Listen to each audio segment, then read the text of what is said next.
Hello and welcome to Insights IS. Guys, whatever we are teaching or providing any factual informations, make a note out of it. Otherwise, you will tend to forget and you will end up in confusion. Guys, 18% of questions in prelims are coming out of factual basis and 20% you can say analytical. So if you don't make a notes out of it and don't revise, then it will be a danger for you. So let's start with the first issue, that is World's Children Day. So 20th November each year to promote international togetherness and awareness among children worldwide and improve children's welfare. So this 20th November is an important date as the United Nations General Assembly adopted the Declaration of Rights of the Child in 1959. It is very important. The UN General Assembly, that is UNGA, adopted the Convention on the Rights of the Child in 1989. So guys, always remember that 21st August is commemorated as World Senior Citizens Day, or you can say International Senior Citizens Day, and 8th March 8th March is also commemorated as World Women Day. So guys, remember it. To commemorate the 30th anniversary of the Convention on the Rights of the Child, the United Nations Children's Fund, that UNICEF, undertook the Go Blue campaign, wherein landmark buildings around the world lit up blue on the 20th November 2019 to show support for child rights. Indian Parliament was also for the of the same category. So initiatives taken by India. So let's discuss. Maybe it is factual, maybe it is boring, but you have to remember it if you want to clear prelims. India celebrates Children's Day on 14th November every year. India ratified the Convention on the Rights of the Child in 1992. The under 5 mortality rate has fallen significantly from 1990 level of 117 per 1000 live births to 39 in 2016. The number of children having access to drinking water has increased from 62% in 1992 to 92% in 2019. The National Policy for Children 2013 was adopted to affirm the government's commitment to a rights-based approach in addressing the continuing and emerging challenges in the situation of children. The Right to Education Act, which was implemented in 2009, has increased primary school attendance rates for girls from 61% to near universal in the same period. Prohibition of Child Marriage Act 2006 saw prevalence of child marriage declining from 47% girls married before age 18 in 2005 to 2006 to 27% in 2015 to 2016. With novel programs and approaches like Beti Bachao, Beti Padhao, child-friendly schools, child budgets, and Poshan Abhiyan, which was recently launched, the states and the union government has ensuring that children have adequate protection opportunities for growth and development. Guys, in previous lecture we have already very well covered Poshan Abhiyan and mentioned, if you know it, under which ministry it is covered. So the next issue is Convention on the Rights of the Child. It is a treaty adopted by the United Nations General Assembly in 1989. Under the convention, every human being under 18 years old is recognized as a child. This is very important. People tend to forget the age 16 or age 18 confuses you. Remember, under 18-year-old is recognized child under UNGA. That is Convention on the Rights of the Child. It sets out the civil, political, economic, social, and cultural rights of every child, regardless of their race, religion, and abilities. It includes rights such as rights to education, right to rest and leisure, right to protection from mental or physical abuse, including rape and sexual exploitation. It is the world's most widely ratified human rights treaty. Guys, for your curiosity, I can say this is right to leisure. Right to rest and leisure is very well implemented in Japan. So in school, if they want to sleep for a long time, and they are allowed. In India, it does not so. Teacher will beat us.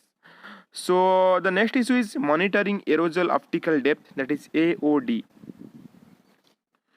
So this imager payload on board ISRO's weather satellites, that is INSAT 3D and 3DR, is being used to monitor aerosol optical depth, that is AOD. So it was light because the stubble burning still continues in Haryana, Punjab, and it is a headache for us because Delhi is the worst affected due to stubble burning. So this AOD is an indicator of particles and smoke from biomass burning affecting visibility and increases of PM2.5 and PM10 concentrations in the atmosphere. It has been found that AOD, PM2.5 and PM10 concentrations are higher over Indo-Gangetic plain covering parts of Delhi, Uttar Pradesh and Bihar during October and November.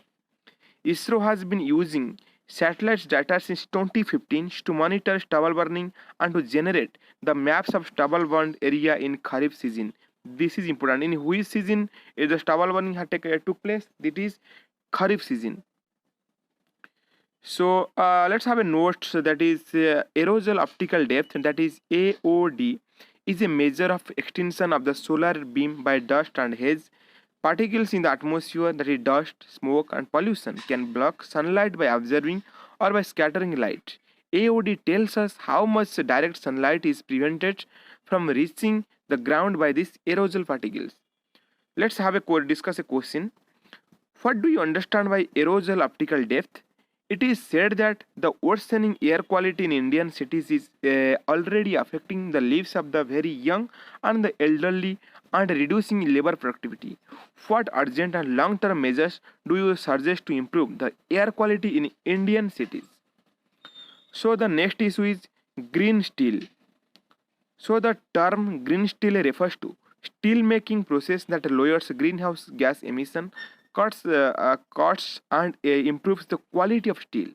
This can be done through usage of gas in place of coal, recycling steel, etc. To move towards green steel, the Petroleum and Natural Gas Ministry has launched Pradhan Mantri Urja Ganga project in the eastern India, which can provide gas to all the steel plants located in the area. This keyword is important. The gas will help in replacing coal in steel making process, as usage of coal leads to large amount of carbon dioxide CO2 emission. Guys, in comment box mention due to automobile movements which pollution is more, means carbon monoxide, carbon dioxide or sulfur dioxide, whatever you know, mention in the comment box. So the next issue is price stabilization scheme. Recently in social media we came to know that in Pakistan the tomato kg is 400. So that is different thing. Let's discuss this price stabilization scheme in Indian perspective. Increase in CPI to 4.6% in October 2019. That is inflation in vegetables, which rose up to 26.1%, which is third highest increase between 2014 to 2019. Central Sector Scheme, introduced in 2015 to protect consumer from inflation in agricultural commodities. Guys, remember what is Central Sector Scheme and what is Central Sponsored Scheme. The Central Sector Scheme is 100% funded by Government of India, and the Central Sponsored Scheme where state government and both state government and central government have a payment, in the sense 50 is to 50, 70 is to 30. In that manner, the central government and state government provide funding. This is price stabilization scheme is for onion, potato, pulses only, and corpus of 500 crores has been granted so far. How it works? One is direct procurement from farmer.